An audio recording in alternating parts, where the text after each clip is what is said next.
Oops.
And what is up, Pewter peeps? Welcome into the PewterCast post game here on this Sunday evening, as we're a lot later than I think most of us thought this game was going to be, as it is after 8 p.m. here on the East Coast.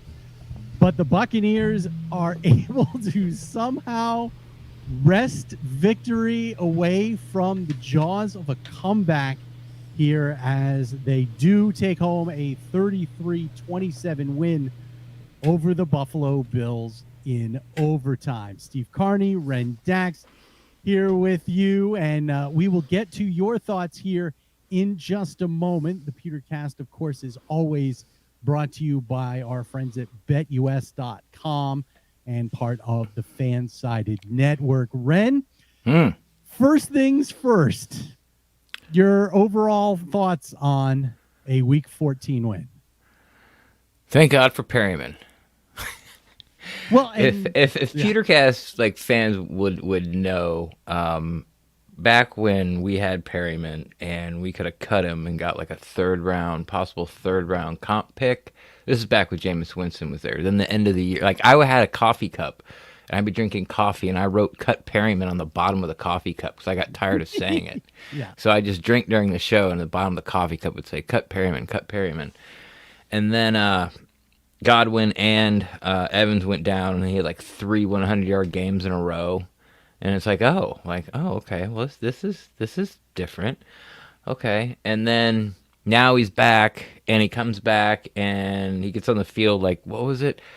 You know, so it was sort of like a hot topic because there's nothing really to talk about with this team as far as like what they're doing wrong. He had like 58 snaps last week and Scotty Miller had 2, or excuse me, like 8, and Tyler Johnson had 4. And everyone's like, what the hell's Perryman doing here? He just got here. This guy got cut by the Lions. Like, what is going on? And then you fast forward, about 4 hours. And you're like, oh, that's why he's there. So, I mean, lots to talk about, lots to unpack. The tale of two. It was the worst of times. It was the best of times. But it was best of times, then the worst of times. Tale of 3 games, if you ask me. Not 2 cities, but 3 games, because you had the first half of the game, which was, I thought, fantastic on all aspects. I mean, you look at it, the defense was hassling Josh Allen to no end. You think about it, they had 0 rushes from a running back in the first half. All the running was done by Allen. So Singletary and Moss and Brady, none of them got involved in the running game in that first half, and they held Buffalo to 3 points. Yeah. And then the second half came around, and it seems like for some reason this team gets to a point where, they're 40 or at least today it seemed like they got to 45 minutes and thought, we're up 2 touchdowns here. I think we're going to be okay, and let their foot off the gas for the most part. Yeah. And this is something that I talked about last year under Byron Leftwich when Brady got here. And it seems like when the game was under control, they like to sort of step out of what got them there. And they feel like they're good enough to like we'll just run the ball on first and second down, bleed the clock because we're up 3 scores, because that's what you're supposed to do. That's what the playbook says. But like you said, that's taking your foot off the gas. And they bring in Ronald Jones, who I wasn't opposed to. It just all of a sudden, after that first run, the offensive line just quit blocking for him. On that second down run, I think he was in there for one other play besides that, so he got a whopping 3 plays. But yeah, and then all of a sudden you look up, and then Brady went from hot to cold. He had a terrible second half. Like he short hop balls, he missed. Like he just wasn't good. By Brady's standards, obviously it was a terrible second half. It just it was mediocre for I guess most other quarterbacks. I don't know. It was pretty bad. So, a couple of 3-and-outs or drives that stalled because, Brady made a bad pass. But again, in the second half, they did take some deep shots, and they were like 6 inches off like 3 or 4 times, Yeah. A couple went off Gronk's hands. You had the one in the fourth quarter that would have gotten them the first down and extended the drive when they were up 3, and it got negated because of offsetting penalties. So they had to do third down again, and Brady got sacked on third down. They ended up having to punt. Yeah, the only sack of the game, wasn't it? By Brady Brady. I thought he had sacked twice. Maybe. But what a time to give up a sack, huh? Ball game's on the line. Yeah. Thanks, Kappa. Unreal. But yeah, the second half, like everything just decided to, fall off the rails. The offense slows down. The Bills finally realized, hey, we've got guys that we can use in the backfield to run the football. Devin Singletary had a stretch where he was averaging, I think, 23 yards a carry. And then, of course, Davis and Diggs. No Emmanuel Sanders for, I think, if not all of the second half. I know he had the ankle issue and did not return, but I can't remember if that was like late in the second or early in the third quarter that Sanders came out of the game and did not return. So they did that without their number 2 receiver, and they ended up going to Davis, who got a lot of the role that Sanders would normally take, and they would use Cole Beasley and Dallas Knox, of course. But the defense was not able to. Kyle just threw his cat across the room. That's not true. That's not true. But I can see it in the lobby, obviously. And I still remind me, Carney, so I can give you the password so you can see too and kind of control this on your end if I don't know, I have a heart attack or something. But Corey, of course, is driving somewhere. And Kyle just picked up his cat, like sort of off screen, and then just kind of lightly tossed it over his shoulder. Or maybe he does. He didn't gently put it down. Let's put it that way. I'm not saying let's call, what is it, PETA? Yeah, PETA, the guy from Hunger Games. Let's not call Hunger Games on Kyle yet, but it wasn't the gentlest toss of all. And then after what was just a brutal overtime, the defense shows back up. Or in the second half, brutal second half. In overtime, defense shows back up, forces 3 and out, and then we end up seeing Rashad Perriman, who I was talking with my friends at 1771 Designs before the game, and they put out a tweet saying, they were giving away T-shirts, and they're like, you had to predict, how many, this, how many of that, and one of the questions was, how many receptions will Rashad Perriman have? And I said, and my response to them is, he'll be targeted once and he'll drop it.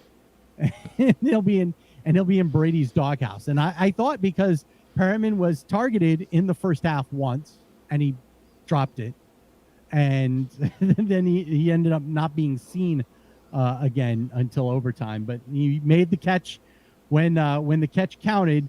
And somehow, some way, Tom Brady is now 30 games over 500 all time against the Buffalo Bills.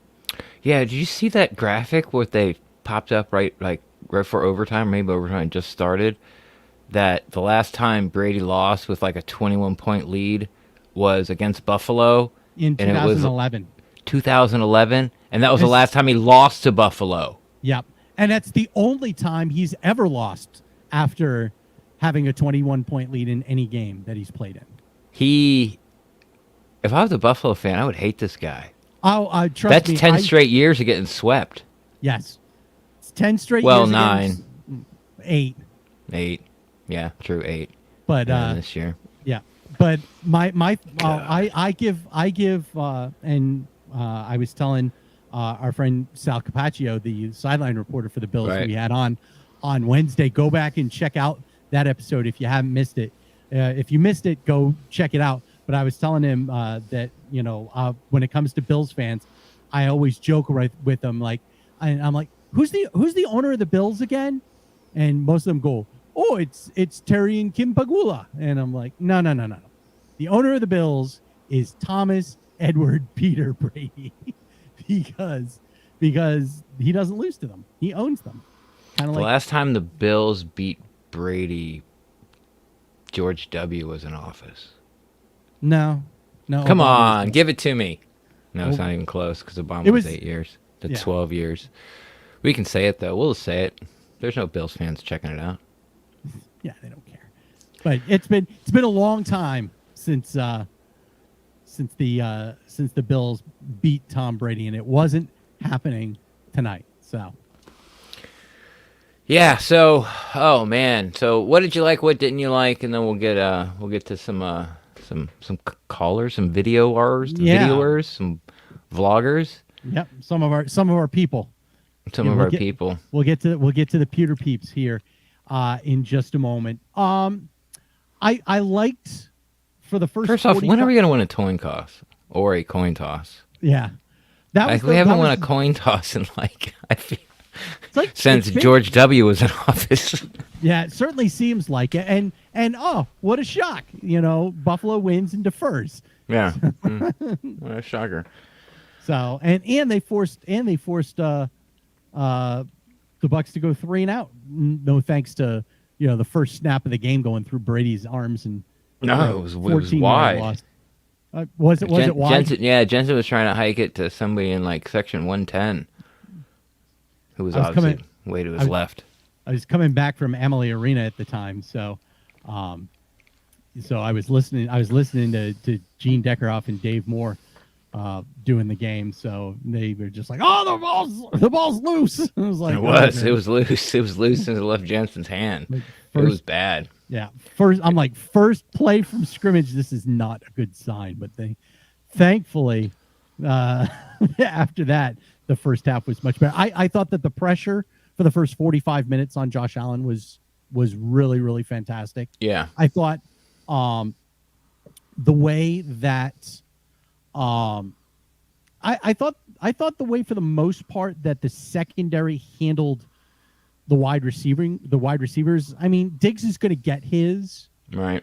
but for the first half or so, the way that they handled Sanders, the way that they handled Beasley, and the way that they handled Knox, I thought the way, especially the wide receivers, so especially Sanders and Beasley, I thought that went rather well. Yeah, they had him on lockdown. What I liked was, and it sort of happened halfway through the Colts. Bulls made an adjustment at halftime, and the Bucks started defending the screen passes better, the quick screens to the wide receivers, which were getting 5 to 7 yards automatically. All of a sudden became 3 to 5, and 3 was becoming sort of the standard instead of the outlier. Yeah. And even in this game, and I guess you could sort of chalk it up to tackling. I thought I didn't see a lot of missed tackles, especially in the first half. Now, when Buffalo decided to run the ball a little bit there in the second half, it was kind of a different story. But then I know BA is going to say something about the kind of defense they were in and blah, blah, blah, blah, blah. And he's probably right or he's lying. It's one of the two for sure. But, I thought the tackling this game was pretty good. So that's what I would sort of say from the first half that I liked the most. Of course, the pressure is there. Of course, the offense being the offense, and all those type of things. And Brady being, Brady, at least in the first half. But, yeah, I thought they defended the short passing game as an extension of the run game. I thought the defense played it really well and kept them to minimal gains. Even a couple times they got a negative or 0 yards, which was something we haven't seen from Todd Bowles' defense, if you want to go pre-halftime Colts game, too, since he's been here. It's been something that's really been an Achilles heel. Now, Kyle threw his cat again. Now, what I think sort of like the last thing for this defense to really be able to clamp down on everybody is they need, I don't know if they want to, that's the thing. You want to get pressure on the quarterback, you want to do that first, but also you got to find some way to keep your rush lane integrities, because quarterbacks that scramble or can move out of the pocket have consistently burnt this team, especially on 3rd and long. This week, I'm not counting, the Cam Newton power ISOs they did with Allen, and I thought the Bucs did okay with that. I mean, when you run a power O, that's if you remember Dirk Cutter, you say, look, the back has to make the guy in the hole miss. Yeah, like that. It's just the numbers. But if you run a power ISO with the quarterback, you don't, because you have the running back blocking for you. So I thought they did fine against that. But when kind of push came to shove and Josh Allen needed to make plays, he made a lot with his legs, and it's something we've seen sort of reoccurring throughout Todd Bowles' whole thing. But I'm very pleased about how he's schemed up the defending the screen and short passing game. Yeah, and one final thing before we get to Kyle, and hopefully he doesn't throw his cat again. And Brian definitely pointed this out, so I want to give a shout out to Brian in the comments on YouTube. The 2 throws in the first half to Mike Evans, the touchdown throw in the back of the end zone. That's why you can't get mad at him for going like 4 for 10 in the third quarter, letting the other team back in it, because he throws that ball like no one else. There's 2 other guys in the league, and they probably don't complete it. Like Allen can make that throw, but can he complete it? I mean, he can get it there over the guy and get it there fast enough. Come on, man. Just that the one in the back of the end zone where Evans got it just over the fingertips of the defender and for the touchdown. And then the one where he threw it off of his back feet, across his body, across the field to Evans at the 2-yard line to get as he was going out of bounds. It was like, I'm like, how do you do that? It was a James Harden 3. That's exactly. From like 3/4 court, it was just falling like an all-star game 3. Yeah, it's like leaning in to make contact and then falling back to try and draw the foul. It's just an incredible throw. So yes, Brian pointed that out. Those were throws that no human being should be able to make, but he was able to make them, and Mike Evans was the recipient on both of those. And you know what? They needed both of those throws. Absolutely. Yeah. Well, Corey, his device is not connected. He might be mowing from the car into the house, or maybe to McDonald's. Oh, wait, is he back? I was going to say he's going to get chicken wings. That's racist. No, because usually he's like, I'm hungover, so greasy burger or something. Okay, Corey, you're back in time. We're gonna bring you up, get all settled. All right, now remember, Corey likes to talk a lot, so don't interrupt him. Hey, Corey. No, I'm gonna keep it simple with you guys, because I'm gonna go ahead and you said what you like, chicken what you wings. like. That's what I want to. Please tell me you're getting chicken. I thought Buffalo coming into the game, they were statistically the best pass defense in the league. Right. And Chris Godwin and Mike Evans were absolutely outstanding today.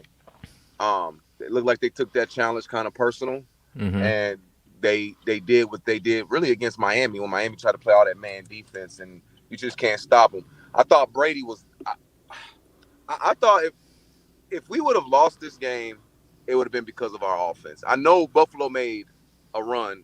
They did their thing in the second half offensively, but our defense got that interception before half. That needs to be points. Field goal, touchdown, that should have been points. Minute left, 3 timeouts, and we went 3 and out. Nah, that shouldn't have happened. And then we stopped them on the fake punt. That should have been points. The game should have been, we all should have been enjoying our Sunday evening. 12 minutes to go in the third quarter. We should have been having a good time, enjoying ourselves. But you know what?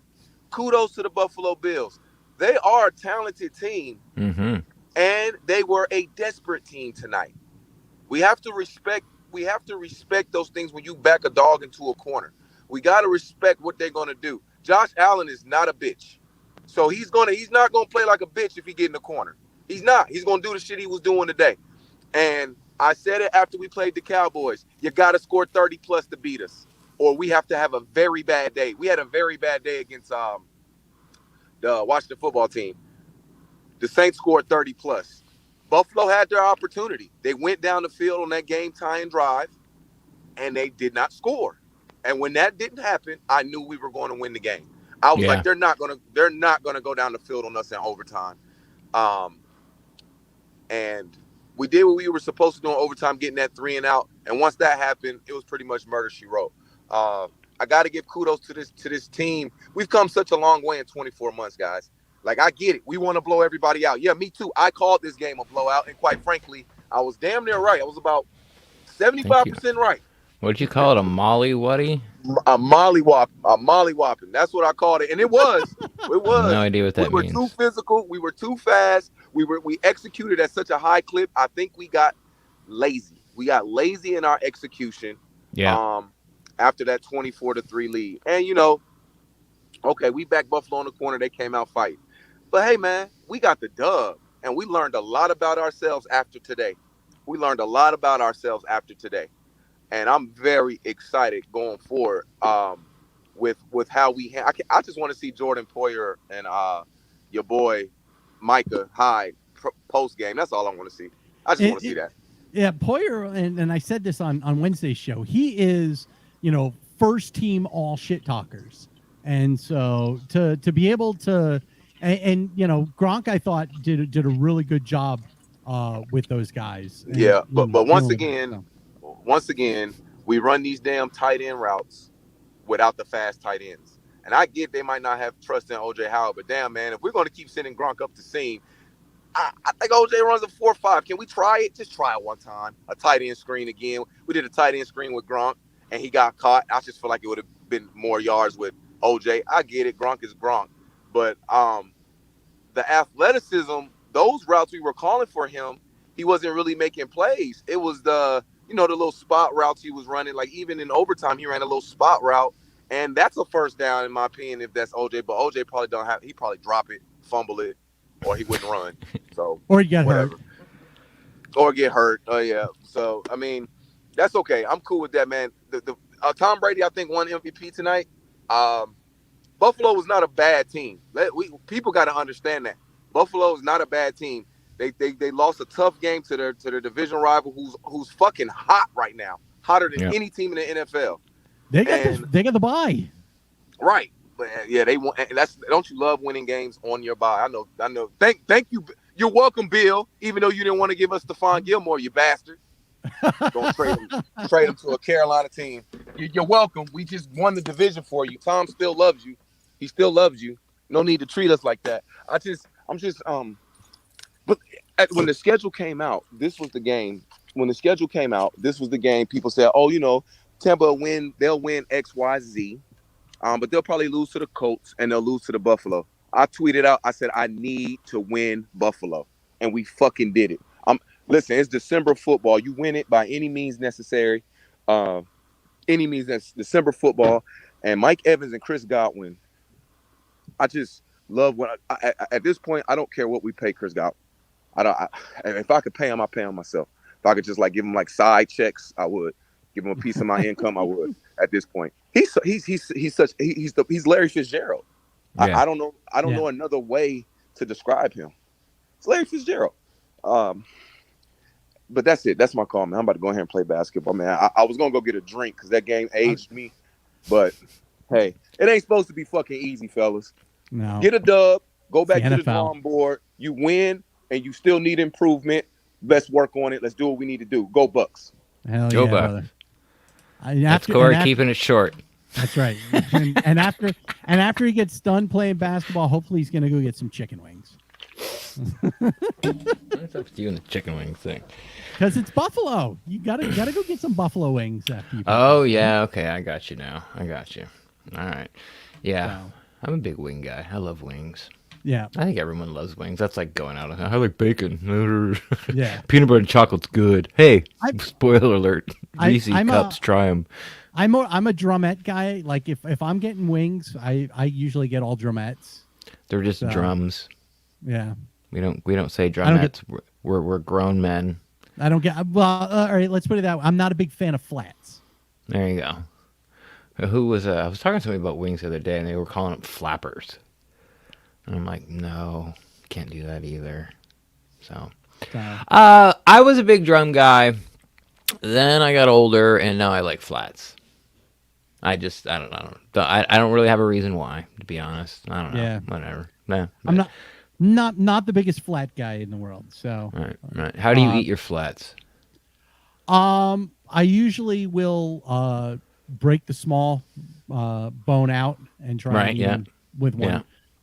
Try and eat them one boned. One swap. Yeah, so I usually. Yeah, that's what I do. I do too. I always break the bone out when someone showed me it because I didn't like flats because like what's this little bone? And someone saw me do it and laughed at me and said, "No, like you pull this bone out, like you pull it out and you snap it off, and then it's like look, and then you got like a little wing lollipop." Yeah. And I was like, "Oh, okay." And that was like I don't know, 30 years ago. Yeah, but it's okay.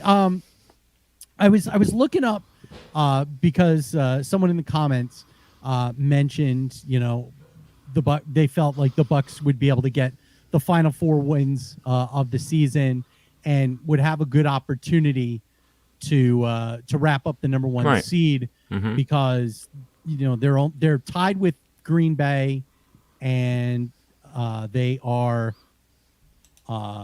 I don't have the Packers had their bye. That's what I'm trying to remember. it's this week, isn't it? Yes, you're right. It is this week. So they're tied with the Packers, and they're a game in the loss column right now behind the Cardinals. The Cardinals will play on Monday night against the Rams, and they were like, well, they both have some pretty tough schedules coming up. Now the Cardinals' schedule I think is tougher than Green Bay's. You look at they've got the Rams tomorrow night, but that's at home. And they beat the Rams in LA earlier this year. They do have to play they do have to go to Dallas and play the Cowboys. But their other 3 games I think are extremely winnable because they'll be at home against Seattle, at home against the Colts, and they get to go to Detroit. So I think that they're going to need to lose this game on Monday night and to Dallas for the Bucks to get past them. The Packers' schedule is a lot easier, if I remember correctly. In fact, the Packers are playing right now. It's not much of a bye week. Well, you are playing the Bears. So it's the Bears. Like it's at home. Scoreless. Now 11.5 to go in the first quarter. Their remaining 4 games are at Baltimore, home against the Browns, home against the Vikings, and at Detroit. So both the Cardinals and the Packers will get to go to Detroit for a win. So, I think that and especially next week if if Lamar Jackson doesn't play the Ravens may need to sign RG3 to play quarterback next week against Green Bay. So that could be difficult. I think the Packers have a good shot of running the table as well. So. Yeah, I know a lot of, this has been sort of a topic of conversation for I don't know, the past couple of weeks. People have been bringing it up on different pods and tweets and things like that. And I'm just not really worried about that right now. I get it. But last year it was, all the Packers fans were saying, okay, Aaron Rodgers gets a home, the NFC Championship game is at home. So he's never had that before. And that's what they're hanging their hat on. And they lost, obviously, even with a terrible second half by Brady. So, I guess I don't really want to put a lot of hope into it or even sort of hype it up because I don't think we're going to get it. And can it happen? Yeah, but I mean, I don't think it's gonna happen. If you only lose 3 games, should you, be the first place in your conference? Yeah, you should. But this year just might not happen, and that's fine. So, I mean, but I don't. With this team, I don't fear any going anywhere. Like, I think Green Bay would play fine anywhere. I think Tampa would play fine anywhere. I think the Cardinals are the team that would, if any of them have trouble playing on the road. I don't know. It's just not. It just seems like every year after Wild Card Weekend, like all the road teams win, and everyone goes, "Oh, no home field advantage," and then those crappy teams end up playing like the division winners, the good division winners, and then all the home teams win because they're the better teams now, and the much better teams, and then it's like, oh, home field advantage, and then all of a sudden now we're in the championship game, the NFC AFC championship game. So I don't know. It's kind of like like hockey or baseball. It's like they talk about this, and I just don't see it, but. It's going to be different this year. Would I rather have the Packers come through here? Yeah, but I don't mind going out to Arizona. Yeah. Here's the thing for me. Like, in years, the playoffs are going to look different this year because there's only one team that's going to get the bye. Because you're right that in years past, you would have the good division winners would get a bye, and the crappy division winners would end up having to, play on wild card weekend.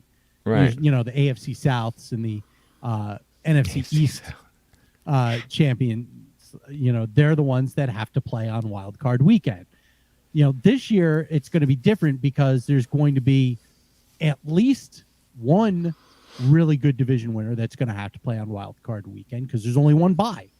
And it looks like in both leagues you're going to have, a couple of pretty good teams that are not going to be the number 1 overall seed, and they're going to end up having to play on wild card weekend. So it's an extra game. That's true. So that's why I think that getting the bye this year is good. I care more about having the week off than I do where I have to play.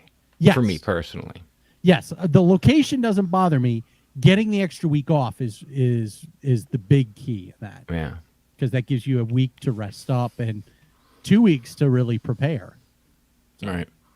Should we bring in a cat tosser? Yes, let's bring in Kyle. Like troll tossing. Wasn't that dwarf tossing? Dwarf tossing. There it is. Dwarf tossing.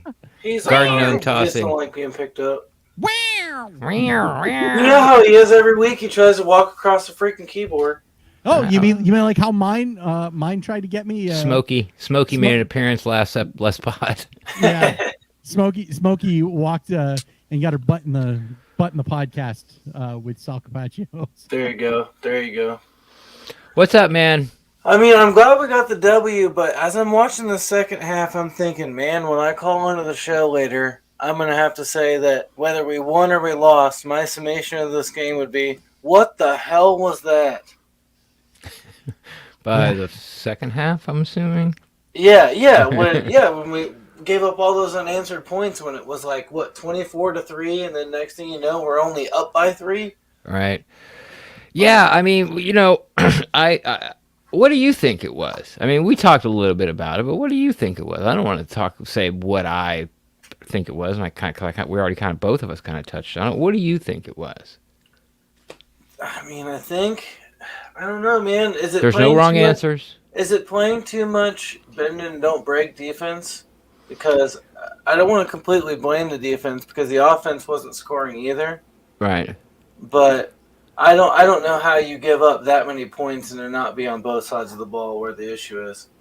Right. Steve brought it up first, and then I completely agreed with him. I felt like the offense took their foot off the gas, in the third quarter, and then didn't start to get serious about it via using the way they were calling plays and what plays they were calling, using that as your graph. I felt like it went very vanilla, and they were I think 2 series in a row they ran the ball on first and second down back when they were up 24-3. Then the second time they did it, the next time they got the ball back, Buffalo had scored, so then it was 24-10. So they quit doing that, but then that's when Brady kind of hit that cold streak.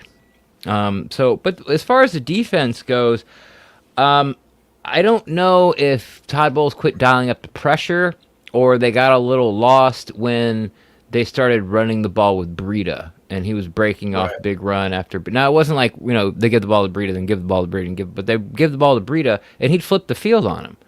Then you only got to get 1 or 2 first downs, and, then you're scoring as a touchdown. You get 1 more first down, you're kicking a field goal. So I don't know if they were trying to get out of what they were doing as far as putting pressure on the edges and up the middle and bringing everybody and just, leaving the middle of the field wide open. And we're just hoping that, he doesn't have enough time to get it there. That's why I always like playing Drew Brees. If you bring heat on Drew Brees, he's going to take the dump off every single time.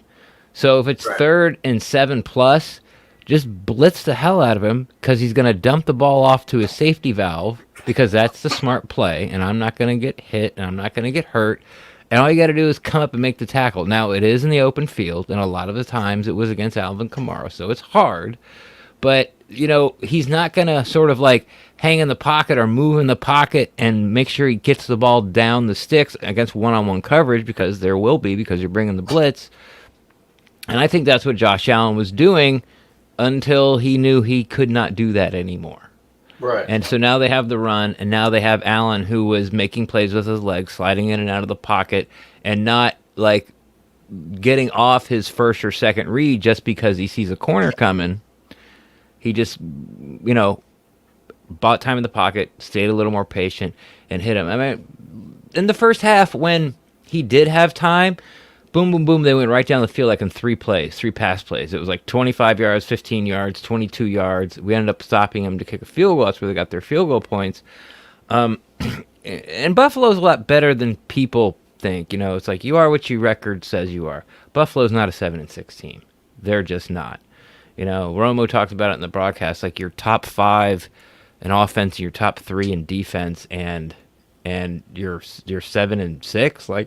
That doesn't happen in the NFL. So Well, they had I think they said they had 4 the last 4 games were 1-score games where they had the ball and an opportunity to win. Yeah, that's what Sal talked about too, and we had him on. And I don't want to, be rude to him, but that's what happens that's the difference when good teams play each other, right? When good teams play each other, they're not blowouts. They're 1-score games. Mm. So you're losing against, and that's kind of what I started with the question was, when you're losing against the better teams, you're dominating the crappy teams, you're losing against the better teams. Well, they're all 1-score games. Well, no shit, because you're a good team. But you're losing the game, So I remember that, in the BUCS, they would lose 1 score. It was that's how Cutter got an extra year. Oh, we were 3-6 in 1-score games. We had 9 1-score games. Okay. Well, you let the other team beat you 6 times. You stink. You're the defense. You didn't make plays. That's what it is, It's very weird. I was thinking today about how much no parity is there this year in the NFL. You either get blown out or it's there's not, the crappy teams don't beat the good teams. They get blown the hell out. Yeah. I remember your Rashad Perriman Cup. And the whole Rashad Perriman thing makes me think how no matter in these late game, 2-minute drill situations or these overtime situations where you have to have the points, I'm never super worried about it, because it always feels like that receiver you don't expect to get the ball is going to get the ball and do something insane, like a Tyler Johnson or a Scotty Miller or Rashad Perriman in this case. You'll get a couple good passes to Gronk or Evans or whatever, but I'm never completely surprised when one of these other, lower in the depth chart receivers makes a crazy play. Right. The only thing that scared me was that the defense, for the final 15 minutes or so of the game, didn't have an answer for the Bills' offense, and I'm thinking, great. And when Buffalo won the toss in overtime, another coin toss they won. Right. That I was like, they're just going to go down and score a touchdown, and this game's going to be over. And I'm going to have to get on the show, and I'm just going to have to start yelling. Yeah, going to start taking away people's key cards. That's right. They can't get on the bus. They can't get on the bus to the parking lot to their cars. They can go. They can go hang out with Urban Meyer's leak sources. Oof. There you go. What a dumpster fire. I don't know. Did you guys see Urban after the game? No. Today? Yeah. No. He went off on on the media. They're like whoever is leaking is getting fired. There's like it's like there's no truth to any of these rumors. Meanwhile, the league is confirming these rumors. I thought he said today that they're all true except for the argument with a player.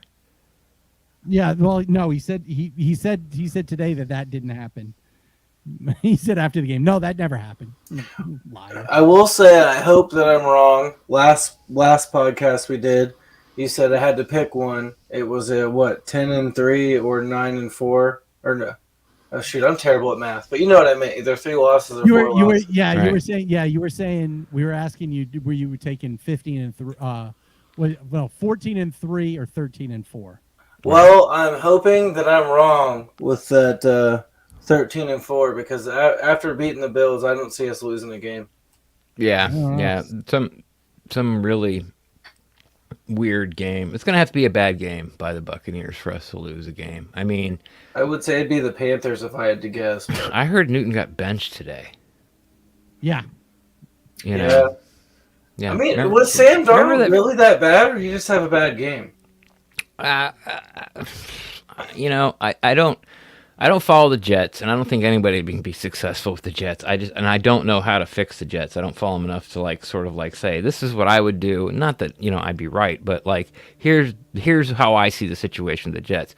And with the Panthers, I don't know them well enough. I don't really know Matt Rule. They already fired their offensive coordinator, who's supposed to be the next freaking Bill Walsh, Bill Belichick mind.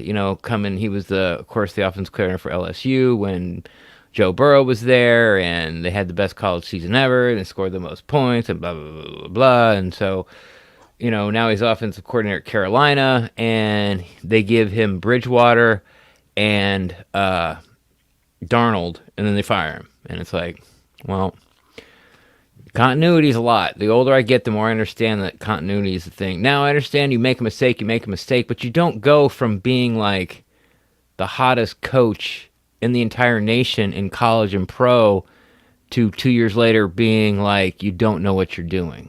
That just doesn't happen. I understand putting people in positions that are kind of no names or up and coming. Mm-hmm. It's like, well, I kind of like what this guy's doing. He's sort of out of the like what Dungy did, but Dungy had a home run with almost all of them. He brought up a whole bunch of African American coaches throughout the college ranks, and they all ended up they were all really, really good. I would love to see him try to put together that list, but it was Tomlin, Edwards, who was the guy with Cincinnati forever? Marvin Lewis. Who else I'm forgetting? There's 2 more. Well, you had Herman Edwards. You had Mike Tomlin. Mike Tomlin. Let me see here. I'm just Marvin Lewis. Marvin Lewis. Raheem Morris. Yeah. Well, Rob was did Rob coach? Was he Rob Gruden? coached under Gruden. Okay. But yeah, so you had those 3, plus you had guys like Rod Marinelli and the like. Of course, Monty Kiffin. But to answer your question, I don't know. I don't know anything about Darnold. I never watched him as a Jet. I didn't really get a chance to really watch him as a Panther, but I don't understand it just must have been a personality clash. And, Cam Newton's what he's been, what he was last year with the Patriots and what he was the last 2 years with the Panthers. If he can't run the ball and if he can't out-athlete you, because he can't do it anymore because his body's all beat up because, he's... Right. Then he can't win. He's never been a super accurate passer. He had one outlier year, won the NFL MVP because of it.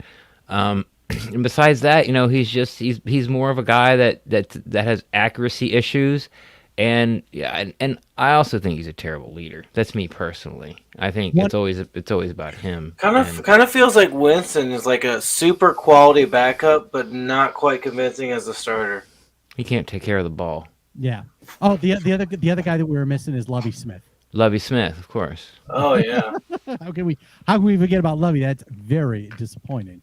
Yeah. Looking the one team that kind of worries me is next week against New Orleans, only because we haven't seen Brady beat the Saints as a member of the BUCS this year or ever. So he's 0-3 against New Orleans. The Panthers. Arians hasn't beat the Saints in the regular season. Yeah. Here's a silver lining, though. As you'll recall, both Super Bowls we got swept by the Saints. Yes. So if we lose to the Saints, not all hope is lost. If we lose to the Saints, we're going to the Super Bowl and winning it, obviously, in a blowout fashion. Yeah. Obviously. That's just what happens. That's the fact. That's the fact of life. Looking at what happened with Cam Newton today in the Panthers' loss to Atlanta. Yeah, apparently he fumbled twice and got replaced by PJ Walker. So twice. So like they brought in Walker and at I think it was the end of the first at the end of the first half, and they went back to Cam in the second half, and then midway through the fourth, he turned the ball over again, and they went back to Walker. So. It's weird, like Sam Darnold, like my cousin's a diehard Panthers fan. He's from the Carolinas, and he was like all hyped up about Sam Darnold and said he was playing great the first few games, and now it's like they did do a bunch of trades and then paid out his contract to come get him, and then now he's not even the backup. Like it doesn't make sense. Yeah, I don't know. I just think I think they're ready to move on from Sam Darnold to see what they have seen. But, Darnold might be – they haven't surrounded him – and he's never been surrounded with enough weapons sort of be successful. But then are you that type of quarterback? Like, there are type of quarterbacks such as like Brady, Russell Wilson, let's see, some other guys that win without talent. Like they don't need the best talent around them. That win, they put the sort of the team on their shoulders and win. You could say that Drew Brees was like that. Phillip Rivers was definitely like that. But if you think about it, the only one that really there's only two guys that you can say quarterbacks that won without having significant talent around them. One of them is Russell Wilson. I would say, even having, guys like Metcalf and Tyler Lockett and Jermaine Kearse, in the Super Bowl seasons, and of course beast mode. The other guy is Tom Brady. Tom Brady won, his first like 3 Super Bowls with guys like Troy Brown and Antoine Smith. He had like really nobody. And Julian Edelman. He caught a lot of balls, but I mean, come on, that's I mean, they're Adam Humphries. It's what they are. Oh, Adam Humphries! I remember those days of the BUCS. He had a pretty good game today. I was watching him in the early game. Made some catches. Adam made some catches, but yeah. So is that what Sam Darnold is? Is he a guy that needs sort of like top talent just to be able to win 10, 11 games, get to the playoffs? I don't know. Like I just don't know. But it is weird that they were 8 games in and they're like, okay, he's not it. Like, not only you're not the back, like we were making it that you're not going to take a snap for us. You're still on the team, but you're not going to take another snap for us. Weird.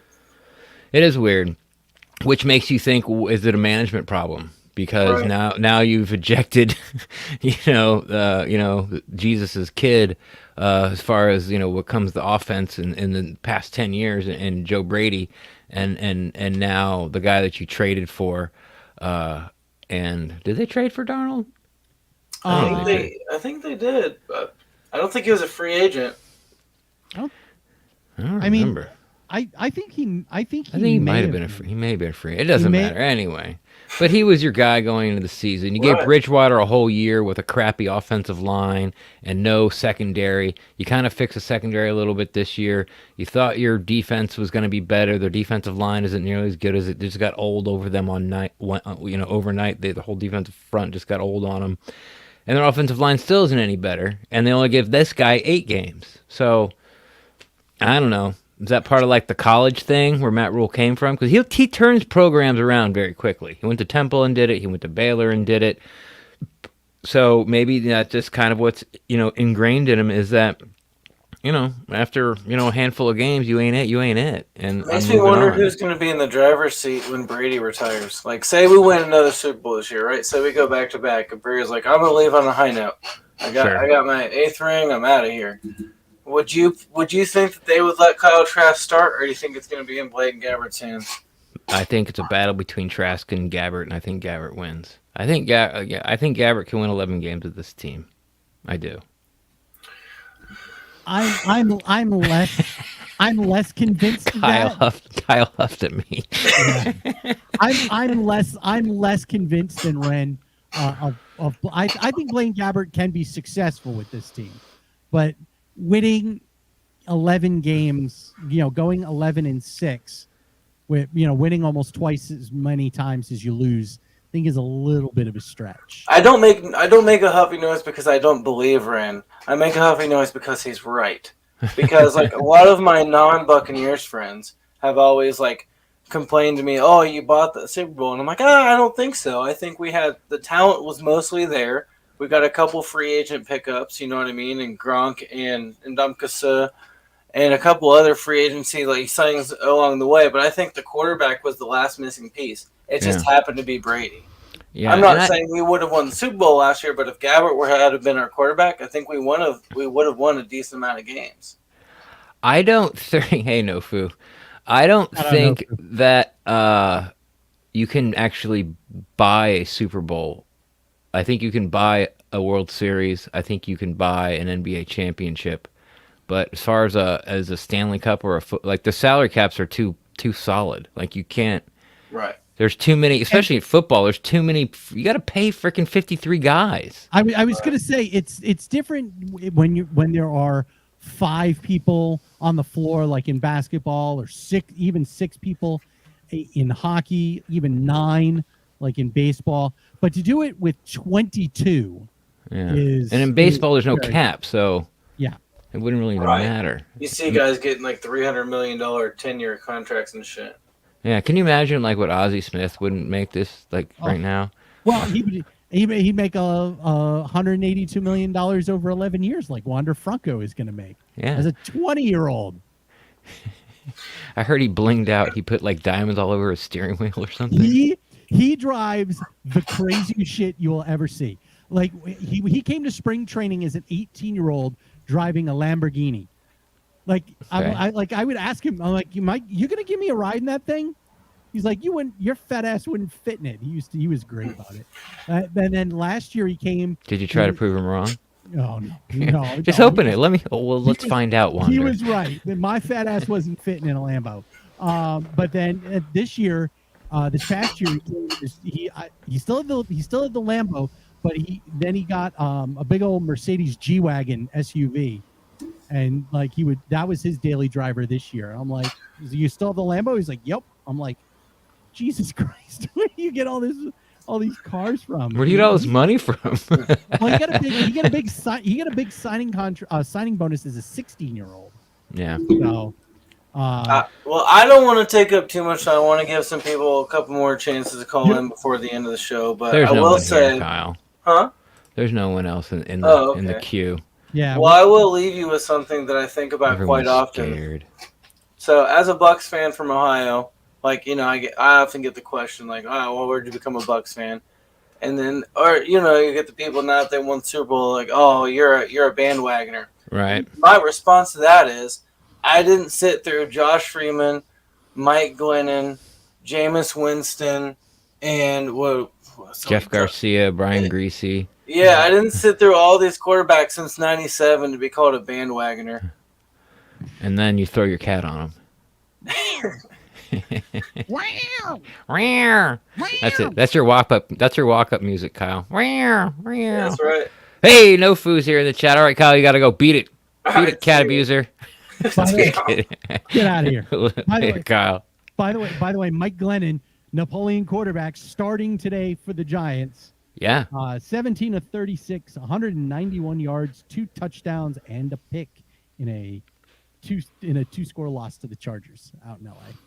Chargers so weird. I want to get behind the Chargers. If the Chargers get hot, they could beat anybody. Well, and they won this game without Keenan Allen. Their top receivers out due to COVID.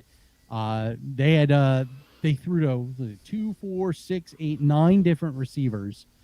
9 different receivers made 23 catches. total. So Yeah, just ridiculous. I just feel like as soon as I feel I get a handle on them, they like lose like by 3 scores to the Raiders, and it's like what? Yeah. Like what? Like what? The, what? Yeah. I kind of like the Bills that way. Yeah, Except well, the Bills are consistent. They only lose to good teams. The Chargers will beat the good teams and then lose to the struggling ones. You want to love Justin Herbert, and then he absolutely crushes your soul. Yeah, bastard. All right, let's bring Christopher Nofu Taylor to the show. What's up, Nofu? How are you, man? Hey, What's up, Nofu? Man, I'm coming off of like sadness and then happiness and then sadness, then almost having a heart attack and then acceptance, and then acceptance didn't happen because the GOAT Perriman came through. You know, great wide receiver of the BUCS. Buccaneer great Rashad Perriman. Yeah, he's the gong. Because usually when a ball hits his hand, it sounds like a gong, right, as it falls to the ground, and then he hit the gong to end the game. He looked like he was running through like wet cement. Like he was so slow. It looked like compared to others. I was just surprised he got it. But no, then he stiff armed Tremaine Edmonds and was like, "Get off me!" Right, and just should have just put up the Winfield peace sign. So, but yeah, no, I mean, there's highs and lows to the game. And I know you guys you guys talked about reffing a little bit, and we are actually the worst ranked team when it comes to calls benefiting us. And so when I see a lot of people online, they were complaining like, oh, how's that, how do they not call DPI on Diggs? And it's like, dude, they're both mailing each other. Why did they call OPI on Evans? And it's like, it's hack a shack. That's the NFL. Underthrow it if no one's open. Right? Yeah. That's how it is. And I hate that rule. I mean, it worked for us this week, but it's dumb. Yeah. It's like, when Brady talked about it, I guess it was sort of like the beginning of the year, maybe during the off season when it was like Levante David and Mike Evans and Gronk and Brady. And Brady was talking about how a bad play by a bad throw by the quarterback gets his receiver hurt, or puts him in a position where he gets hit really hard, and they throw the flag on the defender, and he's like, it's actually the offense's fault and actually the quarterback's fault. At this point, you can just throw the ball at the DB's back if he's turned to you, and just that could be the play. Like you're gonna get outside. I'm gonna throw it short. You stop. He runs through you. Especially if you stop quick, like if you're going to stop, you can stop and turn your hips and stop, and that guy won't have enough time to turn his head or stop, and he'll plow right through you, and that's 20 yards. They're going to have to change the rule. It's terrible. It's a crappy pass. The reason it's pass interference because the pass sucked. Yeah, the pass sucked, or they threw it there purposely to get it. It is what it is, but it's like, I don't want to hear anybody coming at us say the refs like Brady and stuff. We literally are ranked dead last in calls benefiting us. We're in the middle of the pack in penalties called now. Like, we're not actually at the top. We have like 82 before this game. There's teams that were at plus 100. But when it comes to calls that benefited us, we're actually just dead last. So we're not getting calls in our favor in a sense compared to the other team. We have the highest differential in penalties. So I'm just like, whatever. Right? Everyone can complain because, again, they're not going to go back and turn it over. But I remember in the game, we got into the halftime. And I'm like, holy crap, the defense is finally here. Yeah. Right? It was like 3 sacks at that time, maybe 4. It was 3 definitely. And he was even with 3 men rushing. They were just sending like Shaquille Barrett, Saw, and JPP. Like they were sending no one else. And I was just like, holy crap, like we're finally back. We're here. And I was like, oh, it's ironic because we went into the bye 7-5 and then we turned it on, which was week 13, our 13th game. We turned it on. Well, this is game 13. And we're turning it finally back on. I thought it was good. But then at the end of the game, we're rushing 5 and can't even get a sack. Right. I'm like, what just happened here? So, I mean, I think we did learn a lot about ourselves. Like the first guy said, offense needs to learn that there is no such thing as taking your foot off in the gas in the NFL. Yeah. We never took our foot off the gas against Kansas City. We kept on going for their neck.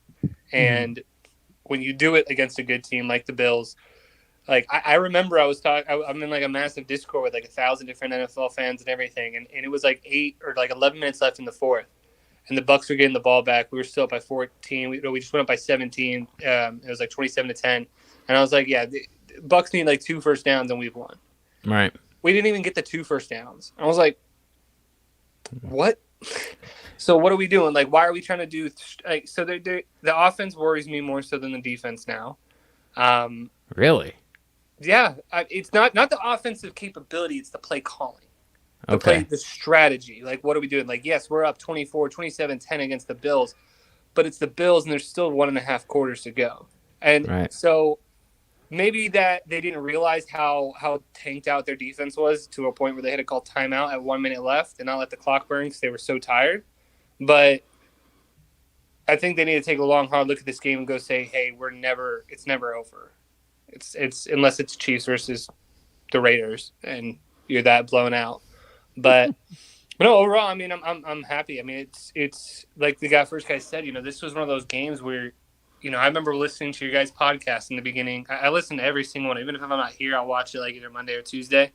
And I remember you were going through the schedule before it started, and you would say, these are the games that I think should be chalked up as losses, right? And Bills was one of them, right? Well, we beat them, and we lost the Washington football team, and that's football for you. So I'm happy. I'm glad and more so than anything, I'm kind of glad it went to overtime because I still don't have that feeling of Brady's going to make it happen because he hasn't every time.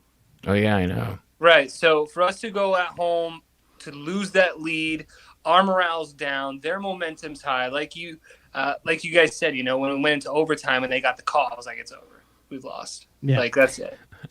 Right? I wasn't, but I just, for some reason, I don't know. For some reason, since we won the Super Bowl, I don't get, even if we lost this game, I'd be like, it's okay. We're still going to win it. I don't live or die with this team like I used to because, getting a first down used to be life and death. It was such a struggle to get a first down. Now they're boop, boop, boop, boop, boop, boop. And I don't be one of those fans where they've had the ball 3 times, they scored 2 touchdowns, and I'm complaining about the play calling.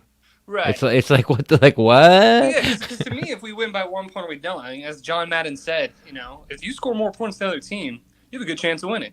It's true. Yeah, so, I mean, it doesn't matter to me if it's by 3 points or 1 point. At the end of the day, it's a W in the column, but it's the momentum was on their side. And if we have lost this game, I think it would have been I just would have been more annoyed about hearing other people talk about it, but I still think we would have won the division. That's why I hate losing, is listening to everyone else fucking blow a gasket.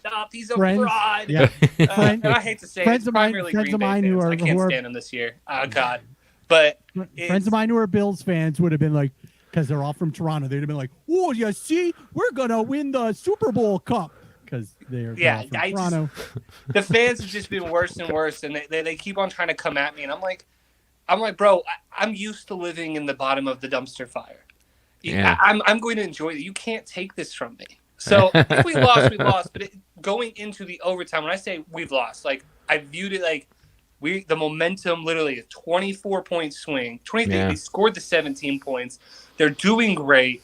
We aren't doing anything. Overtime, they get the ball. Can we stop them for a touchdown? I didn't feel like we could. I didn't feel like it was happening. The defense was too tired because the gap between the. That's what I was worried about. Yeah, was when they won the toss. It was it wasn't so much oh shit the Bills got the ball. It was oh shit the defense has to go back out on the field. And it was from the time that overtime started. I thought there'd be a long commercial break. Yeah. But no, it was where's the 15-minute halftime break? Right, and then it was then a coin flip, and I was like, okay, cool. Defense can get a little bit more rest. No commercial. We're ready to kick off now. And I'm like, okay, they're going to be screwed. That's overtime for you. I really, and honestly, I do not. Looking at their play calling, I think the Bills screwed that up, not the Bucs defense stopping them, because it was short passes, not even to the sticks. Right. And they didn't. Yeah, I don't think the Bucs really. It was 2-3 yard checkdowns that they did. I don't think the Bucs defense really did something crazy there. And on third down, that pass to Diggs was before the sticks as well, and it was definitely inside the 5 yards. So Diggs is looking for a call on PI, and it's like, dude, you're inside 5 yards. They can touch you. Yeah. Right, and you literally pushed him. You pushed him and then turned around, and by the time the ball was to you, and you were able to turn around, the ball was behind you. you weren't even trying. So don't even come at me that if the guy, our defender probably didn't even need to touch him. Ball was gone. So Yeah, it was a bad pass. It was uncatchable from which I haven't seen that called in about 3 years. Right. But what is that? Is it this? yeah, No. yeah, that's it. Yeah, like over the head. Yeah, Uncatchable. yeah, like Well, right, uncatchable. that was like last week. I'm like, where is this? Where's intentional grounding? But What I did like about the refs this game is I think that they knew or realized that Diggs and Davis are both physical players, and they let them go at it. And on top of that, they knew there was a very emotional, heated rivalry here. I mean, not on top, you said, Mike Evans and Godwin are, taking it personal that, they can be stopped. They can just stop us. But, I mean, I don't know. Some people say I'm wrong, but that first part of the first half where Tom Brady, literally the guy stops and then just backhands Brady and gets up in his face right in front of the ref, and then nothing was called. I didn't see that. You didn't see that? The first scuffle? When he scored the touchdown? Tom Brady pushed the guy and started almost about to fight with him. And I was happy because I was like, finally, Psycho Tom is here. Because he like backhanded him and then he like stood on top of him. Yeah. Yeah. Okay, yeah. Gets off of him. Brady's getting up, and I guess Brady says something to him, so he turns around. And mind you, this guy's taller than Brady, but he lifts his arm up and goes boom, and hits Brady in the face. So then Brady gets up in his face, and the ref has to come and separate everybody. Wasn't that like our first or second drive, right? Nothing called. Nobody ejected. I thought he would get ejected because he just punched a player in the face, but whatever. Cool. That was Tom Brady. Don't get close to Tom. It's a foul. Right, exactly. I was like, okay, here comes Tom bias. Then there was the second one, where another scuffle broke out because they kept on hitting Tom when he was on the ground. For the touchdown? Not the touchdown one. No, it was already maybe it was a touchdown one. There was 2 times where the Bills started attacking Tom, in a sense. I'm not trying to go that hyperbolic, but it was nothing called. And like that was just on top of what you were saying. I liked how they let it be physical. And I was in this chat with like 20 different Bills fans. I had 20 different Bucks fans in Discord. We're talking to each other, and no one's complaining the whole game.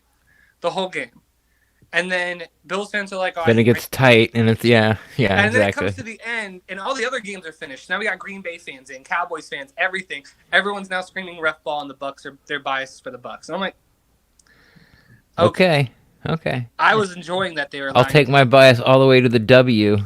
I'm glad there was just nothing that was just egregious. Like no, there wasn't. Nothing was egregious. Everything was called properly. The defense, it does confuse me that they could send 3 before, and I still think they should have sent 3 because we were actually running a 2-4-6. What's that called? A 2-4-6. We only had that'd be a dime. Yeah, we were playing dime. We started out in dime the whole game. I didn't notice. Huh? I didn't notice.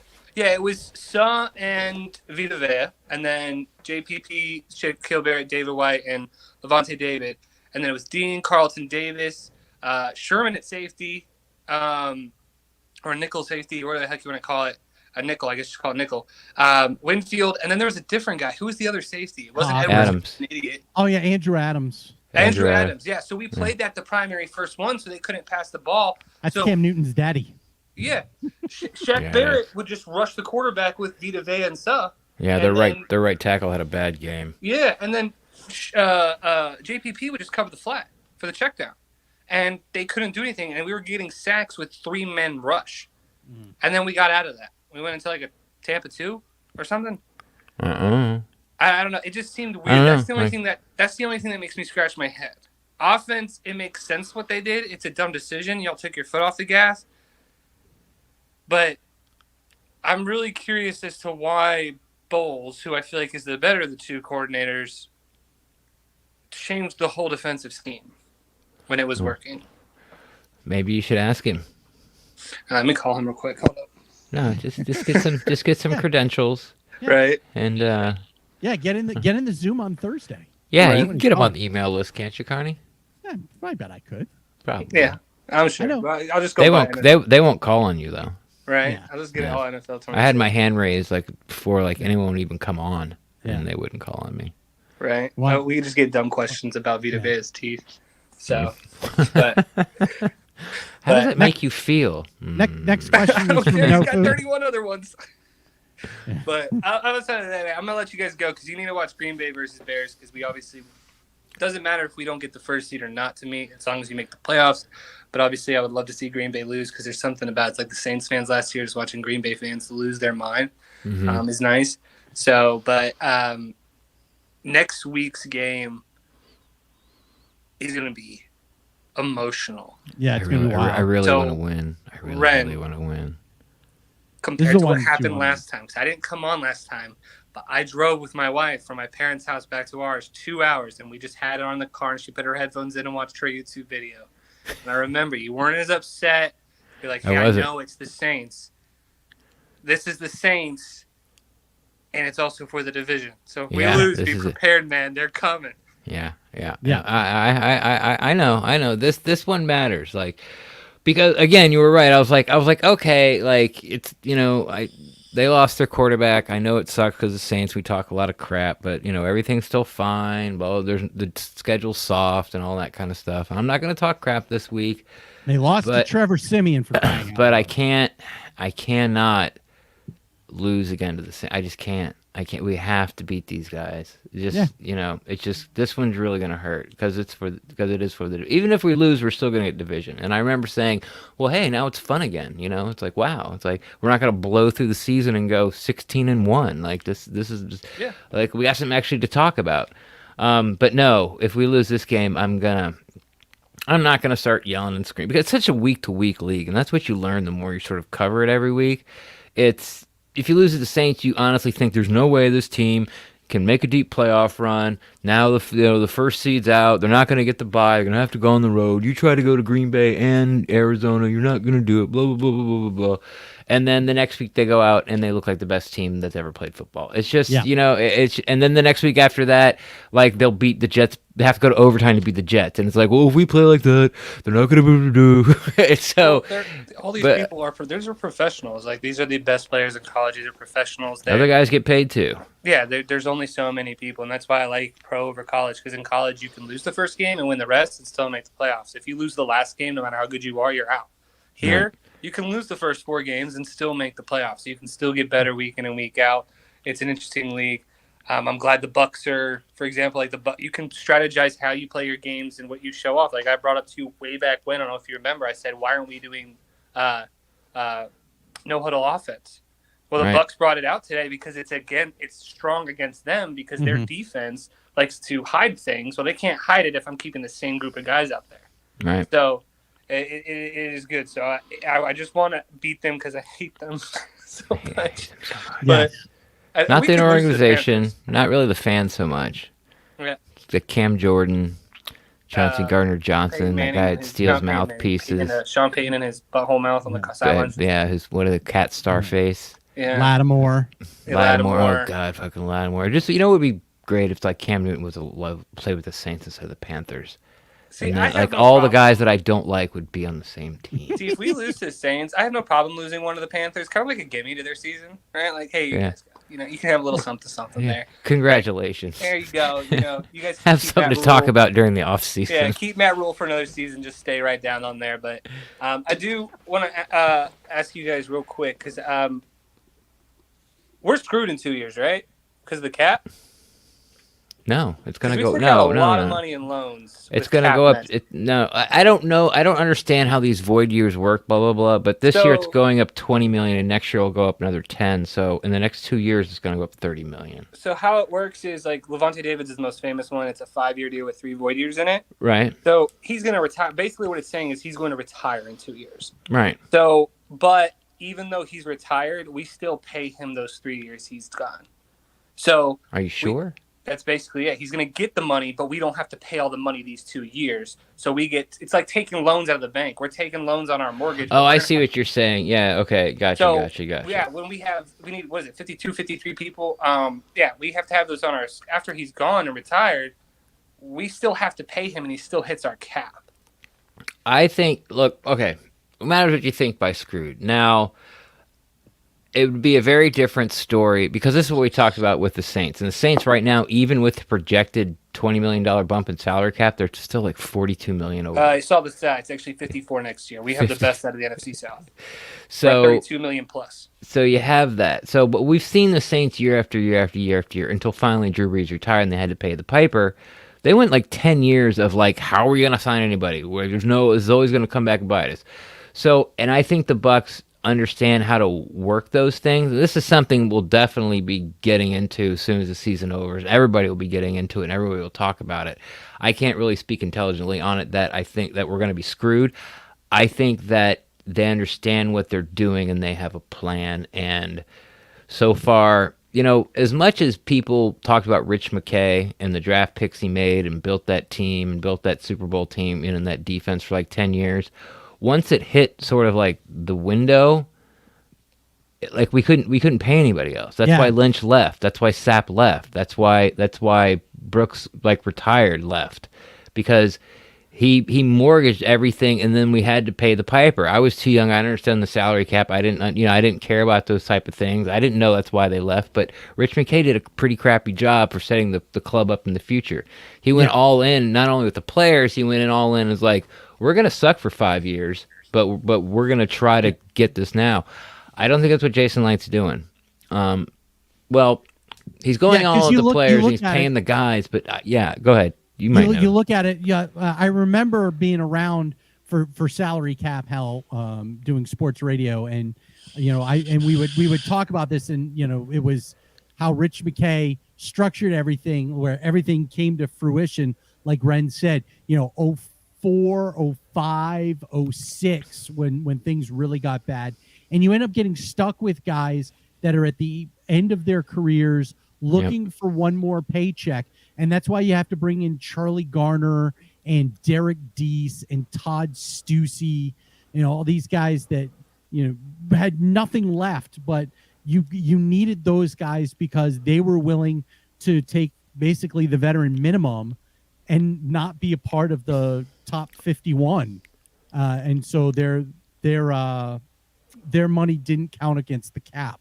And that's the only reason they were able to bring some of those guys in, because their numbers were lower than the top 51. And so you ended up with it being in really bad shape for 04, 05, 06, 07. And then we weren't getting first round draft picks for 3 years. Yeah, because of the Gruden trade, because of the acquisition of Gruden, where they lost 2 first rounds and 2 second rounds to Oakland for that. So right. Well, I mean, I know after this year, JPP and Sal are going to retire because I know we pulled them basically out of it on the brink. But I know in the offseason it'll be a better time to talk about it, just because we'll kind of see what players are saying, what positions we can draft for. I wouldn't fret over it. I'm not fretting too much just because of the salary cap about to explode. Yeah. Which works in our favor. So we kind of played the stock market. We bought stock in something that was dropping, and then we knew it was going to blow back. We got a little, blow back up. But when you do the off-season one and go and looking into it, obviously I would like to kind of see, y'all guys' opinions on kind of like these guys who do have the void years and how that's going to affect us going in the future as well. Yeah, honestly, now, sort of like, 5-6 years into covering the Bucs, that's the stuff that I find the most interesting now. Is like sort of like the in-office stuff and how to build a team and see what decisions are dumb and smart and that type of thing. But we'll definitely talk about it. But right now, I don't have goddamn time, nor do I care right now, to be honest. Right, just enjoy the win, right? So that's you guys right. enjoy the win. Go Bears, because I want to see Green Bay lose. Heck yeah. We'll see you guys next week. I want to see the Packers win as well, Nofu. And by the way, you had me over here laughing because you said doo-doo. Yeah. No, I want the Bears to win, not the Packers. Well, I'm sorry. Yes, you want to see. I'm going to say, man, what are you doing? You want to see the Bears beat the Packers? My bad about that. Yes. That's what he meant too. I'm still laughing because you said doo-doo. Doo-doo. All right, gentlemen. You guys have a great night. Get out of here. Get out of here, no. I think, Chris. It. Yeah, I actually do want to see the Bears beat the Packers as well, because I got the Bears plus 11.5 on BetUS. Nice. Which was I was like, oh, I am definitely taking that. So I'm very, very happy right now with the Bears up 10-0. And how did you do your setup this week? I did it like Wednesday. I don't remember who I picked or whatever. I don't even know how I'm doing. I don't remember. I was I don't remember who I took. I was going to do it on Friday, and then I got my COVID booster. I know. Thursday, so I was like, Yeah, I saw you on Twitter, so I shouted out to Barry. I'm like, Carney's kind of under the weather, bro. So, oh yeah, did I tell you Barry's not dead? Yes, you did. Thank you. Okay, yeah. I appreciate that. Yeah, I was in pretty rough shape on Friday, all the way up until about Saturday afternoon, and then I was like, and then I started feeling better, and then Navy beat Army, and I was definitely feeling 100% after that. But I did get, as I said, the Bears plus 11.5, and I was like, I jumped all over that one because yeah. And so you can be as smart as me and as smart as Ren as well on BetUS.com, the official sponsor of the PewterCast, where you can get a little extra scratch as well with it. So yes, thank you, Nofu, for setting the ad spot up perfectly. And you can get a perfect little bonus from BetUS.com thanks to the PewterCast if you go to BetUS.com. And let me get the promo code out here. Use the promo code PewterC125. That's Pewter, Pewter, the letter C, and the number 125. You get a 125% sign up bonus. So you go to betus.com and sign up using PewterC125 and deposit $100. You get $125 extra in sign up bonus. So you're playing with $225 worth of funds, and you can all use that on anything that BetUS offers line wise right now. Of course, the NFL is in full swing. We're going to have the college football bowl season coming up here very shortly. You've got, of course, the NBA and NHL regular seasons in full swing as well as UFC. If you bet on Amanda Nunes to lose last night, you're probably extremely happy because you made a boatload of money. What was it, like 5,000? Yeah, it was like yeah, it was ugly. Whoever was it, Pena, right? Yeah, Juliana Pena. She was like plus 5,000. She was plus 5,000 on the money line. So if you bet $100, $100, I might have thrown it. If I would have known, I would have thrown $100 just because, like, yeah. You put down $100, you win $5,100. Yeah. So that was a nutty one. But you can also bet Ren's favorite. What's your favorite, Ren? Oh man, I was gonna make you say it. The ponies. The ponies. The ponies. The furries. Wasn't going to go there. Yeah, it's not quite the same. There you go. So go to betus.com. Again, use the promo code PewterC125. It's the letter C and the number 125 and get a 125% sign-up bonus from the PewterCast. It is the best way to help support this show is by going to betus.com. The end. The end. Well, we've got the Saints coming up on Sunday night. So that's going to be a late game on late PewterCast. Yeah, your Monday is going to be just absolutely brutal. I apologize. I'm going to get fired. God, I hope not. Be falling asleep on the forklift. That's not a good thing. But of course, the plan is that we will have Mike Neighbors from Cox Sports Television joining us on Wednesday's show, and then we'll see what happens on Friday, and then of course here on Sunday night after BUCS and Saints from Raymond James Stadium. But let's bounce on out of here. Ren, tell them everybody, where can they find you? Best place to find me is on Twitter at the PewterCast. I'm always down to talk Buccaneers football, but if you think your take is too hot, no one proudly on Twitter, feel free to slide in my DMs. I'll talk Buccaneers football with you there as well too. And you can catch me at Steve Carney. Check out SaintP9.com. Baseball Held Hostage is my series involving baseball's lockout. We're going to get back to daily episodes beginning tomorrow. Have the demands been sent out yet? What's that? Have the demands been sent out yet? Demands have not been sent out yet. In fact, both are they still trying to make contact with the hostage takers? Yeah, really. There has been no face-to-face talks. Not even like phone talks. I'm sure there's been back channel negotiations, but the two sides have not gotten together since the lockout has started. And that was 10 days ago now. So we're gonna have some interesting conversations this week. We will talk about some of the things that both sides are looking for and what might end up being the way that things may end up getting going again. What it's going to take to get both sides going again. Probably not going to be until after the new year, though, before these two sides sit down again. But you can get that at stpete9.com. What are they, Congress? It certainly seems like it. They're that way. The holidays are coming up. We'll put a pin in this. See you in 4 weeks. Yeah, see you in 2022. So you can get that there as well. If you've been watching us on YouTube, thank you so much. Hit that subscribe button and the like, and leave us a comment and all that good stuff. If you're listening to us on your favorite podcast platform, make sure you have subscribed as well. Leave us ratings and reviews on whatever platform you're using.